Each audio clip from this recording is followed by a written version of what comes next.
On this episode, I give you 3 exercises that will drastically improve your running performance.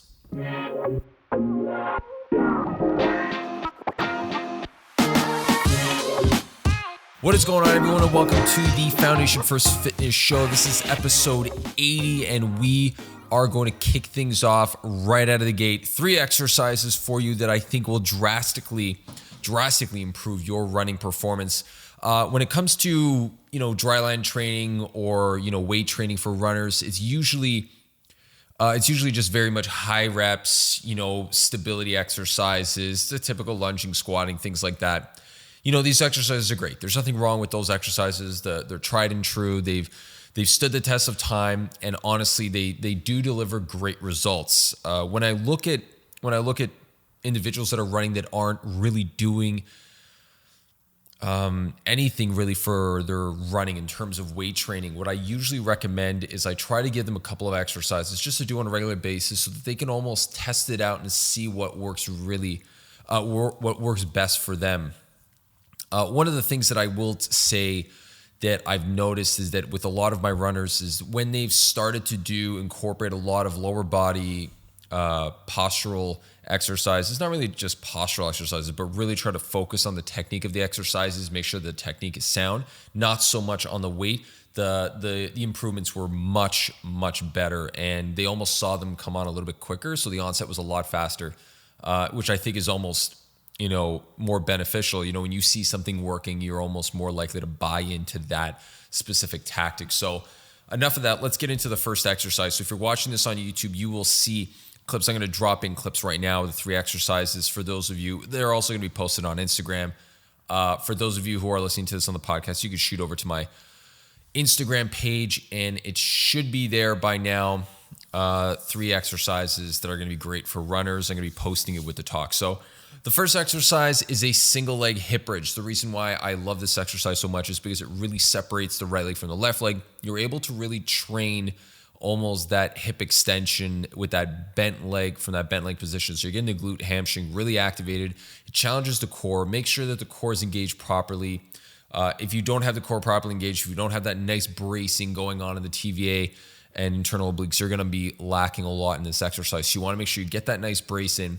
But this exercise is really going to help you strengthen up that hip extension, which is so vital for running. A lot of individuals will be running, they'll notice that back pain, and a lot of that is coming from that inability to really dissociate, each leg from each other, and also dissociate the back from the leg. So you basically got to think of your entire body almost like a reverse kind of T going down like this. So you want your hips to be able to dissociate from your low back. And usually when you don't have back extension, you can't extend the leg backwards. Your body's going to go and get it from that low back position. When you get it from that low back, you end up just really grinding away at it. And over time, back pain is going to start occurring. So a lot of runners that are suffering from back pain, one of the things I would usually tell you is look at your A mechanics, B hip extension. If your hip extension is not there, which is kind of tied into mechanics, you're going to notice the problem right out of the gate. So definitely check in on that.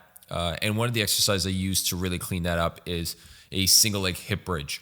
The second exercise that I really go to a lot is a single leg deadlift or a single leg RDL, single leg Romanian deadlift. I call it single leg deadlift.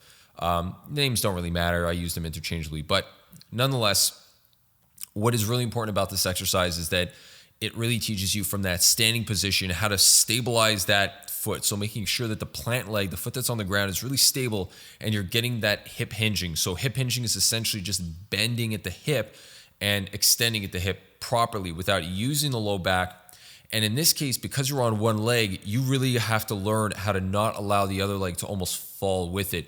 You want to dissociate the legs, as I mentioned before, and have the legs really working away from each other. So as one leg is rising, the other leg that plant leg is just holding you stable on the ground. What's great about this, you get that hip work that you're getting from that stabilization of the knee because your knee's on a slight bend. And the other thing is that your foot is really nice and stable. You're getting that stability out of the foot, which is so important for as a runner to really be able to kind of properly generate that power upwards to the hip. So single leg deadlift, another great exercise to throw in there. The third final exercise is an elastic resisted knee drive. An elastic resisted knee drive. You could do this without an elastic. I usually say elastic because I want people to think that there is kind of a progression to this, because understanding and getting it right away is very common. Most people will be able to produce or to execute this exercise, not produce this exercise, execute the exercise properly right out of the gate. So it's usually not something that a lot of individuals will struggle with, which is why I say go to use an elastic as kind of a resistance, so you can almost generate that power of driving that knee up. So essentially what you're doing is you're standing up straight. You can get yourself up against a wall. So I like to place my clients up against the wall. So what they do is they can almost stop themselves from getting that sway back or from arching forward, because their hands are pressed up against the wall like they're doing a push-up. And from there, they're driving their knee up, which is going to essentially make them want to almost do like one of these standing crunches, where they're going to want to try to crunch their stomach down to help bring their chest closer to their knee. Having their hands up against the wall stops that and prevents it, and really just teaches them to drive that knee up. What I'm looking for in this exercise, nice flat back. I don't want that back angle to change. The knee doesn't necessarily need to fly past parallel with the ground. So you don't want it to come past that 90-degree angle. Any more at the hip, not really necessary, especially for a running athlete, especially for a distance runner. So what you're looking to do is pull the knee up, keep it tight in line with your body. So when you're driving your knee, you want that knee to come towards the midline. If your knee is swaying way out of your midline, usually what's going to happen is you're probably going to be doing this almost like this back and forth seesaw kind of thing. You're kind of like swinging and I don't even know what you call it anymore. Wobbling. Wobbling is the word I was looking for. You're going to see this wobbling back and forth as the individual's walking, as the individual's running. Or as you yourself are running, and that's going to be basically a reduction in power output and a really inefficient stride. So you want to make sure that you're getting that nice knee drive.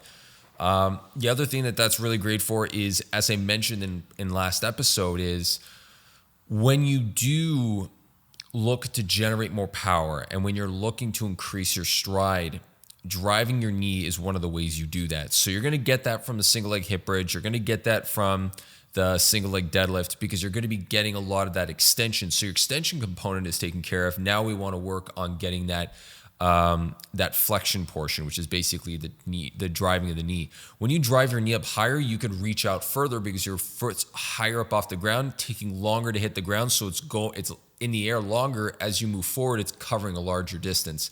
Because of that larger distance that you're going to be covering, you're going to be able to take fewer strides and go the same distance. And that's really where your time is going to start shrinking. Your power output's going to go up.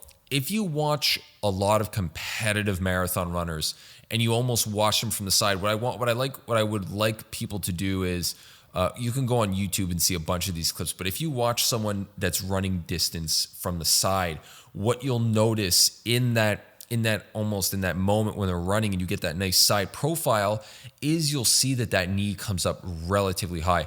It's really uncommon for a runner to be running long distance and just be kind of trotting along. It's usually a really high knee drive. And the reason for that is that's allowing them to generate more power and cover more distance.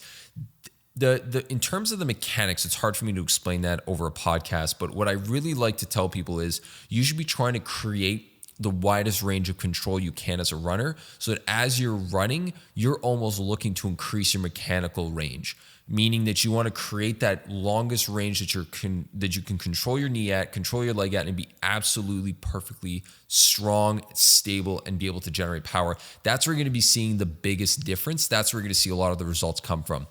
One of the biggest difference I've seen in a lot of my runners is once I started incorporating these three exercises, they were able to almost like integrate that kind of mechanic into their running, which changed the game completely for them. So if you have any questions about any of the three exercises that I mentioned, if you have any questions about other exercises that you think might be helpful, definitely send that out to me. Let me know what you think about this episode. If you aren't subscribed yet, subscribe to the YouTube channel. If you aren't following me on Instagram, definitely head over there and hit that subscribe or hit that follow button. Really going to start putting out a lot more content the next couple of weeks. I've been really slacking hard.